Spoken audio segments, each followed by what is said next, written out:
Oh, hello. My name's Greg DeSimone, and I'm here to introduce to you our project on Narcan, Naloxone. Since the 1980s, heroin overdose has been an increasing problem for the United States. Since 1980 to 2005, heroin overdose has increased by 800%. Furthermore, in the state of Washington, it is the leading cause of death in males 25 to 54 years of age. This increased strain on the healthcare system is why we decided that we need a public health administered overdose prevention training curriculum. This training is a means to provide safe and effective distribution of naloxone to the general public.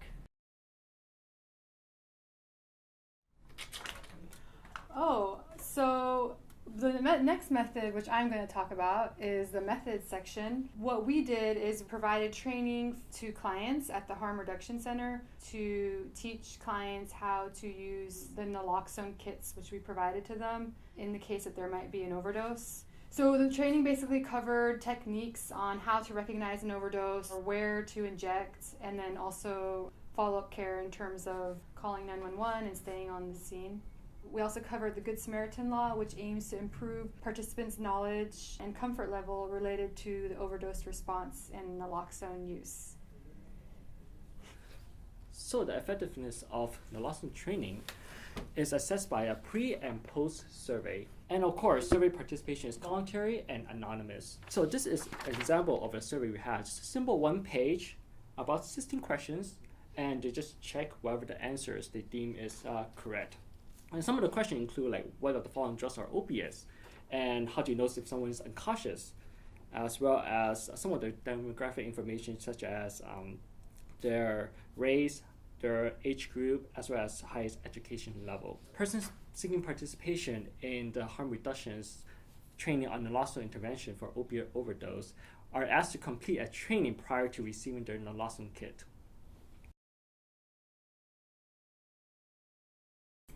Limitations for this project include a lack of retrospective analysis of reductions in death from opiate overdose that would provide a clearer picture of the effectiveness of this program.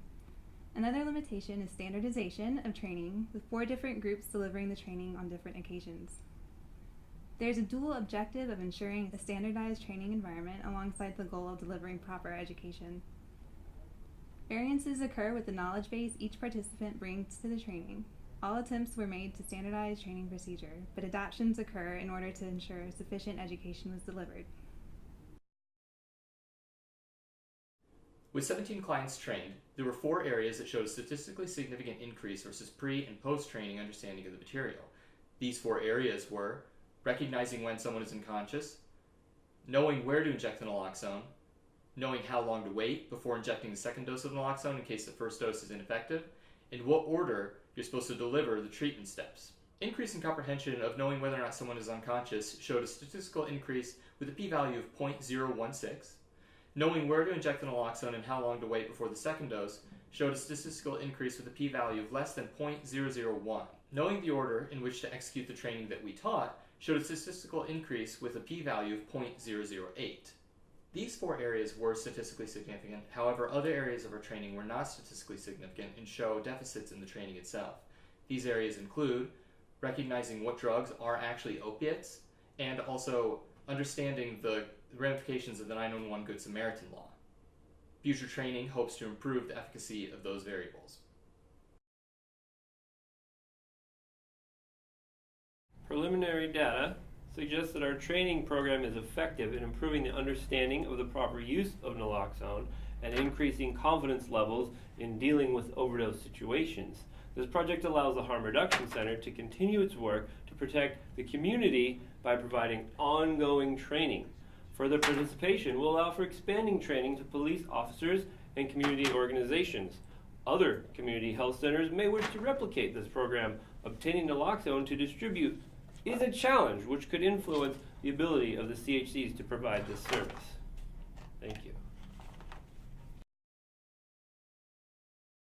So far, we've used a lighthearted approach for a serious topic in order to help humanize the subject matter. But we want to be sure to stress the serious implications of our project. This project aims to shed light on the changes that can be made to improve the lives of the individuals suffering from drug abuse and their families.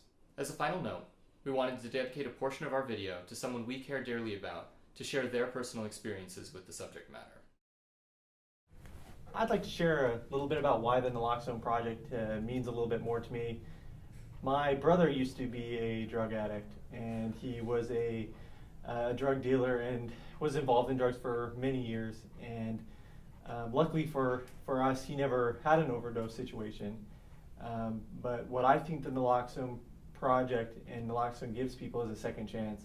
And that's what my brother had, is he got a second chance. And after turning his life around, he was able to have a family and get a good job, and now he's been sober and clean for over 10 years. And I think that the Naloxone project, what it offers is a second chance to people that they may have made a wrong choice in choosing to do heroin, to do drugs, but we don't know what led them to that, and we don't know when they're going to change. And the fact that we can offer them a second chance through this training, through this project, I think is great. And hopefully this catches on, that other CHCs pick this up, and that it can really spread, and we can really give people the chance they deserve.